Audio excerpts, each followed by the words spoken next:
নমস্কার বন্ধুরা, সবাইকে শুভ সকাল। আমার ছোটো ব্লগে তোমাদের সবাইকে স্বাগত। ওখানে বাসন টাসন ধরনো, রান্না শেষ। আজকে রান্না তোমরা দেখাইছি না, আর অন্যান্য কাজকর্ম তোমরা আমার ছোটো ব্লগটা দেখতে থাকো, আমার পাশে থাকো। এখন বয়েছি রান্না তো শেষ। উস্তা আর আলু ভাজা করতেছি, আর ডাল রাঁধছি, আর ডিমের বড়া করছি। রান্না মোটামুটি শেষ।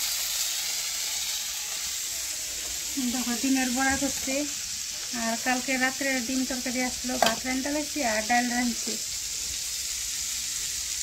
ওখানে বাসন কতটি জমছে, বাসন দিয়ে দইমু, এরপরে দিয়ে ঘরে কাজ করবো অন্যান্য। ওখানে বাসন দিয়ে ধুয়ে এলাই।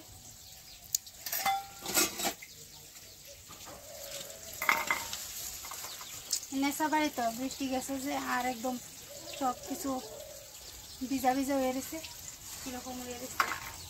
ওখানে শীত পড়তেছে, আস্তে আস্তে আবার সুন্দর হইব, শুকাইয়া টুকাইয়া। ওখানে বাসন দিয়ে এলাই।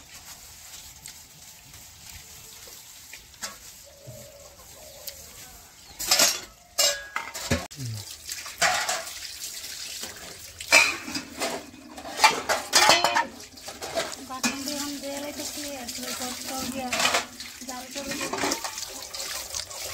কাপড় কয়টা ভিজাইছি, কাপড়টি দই না।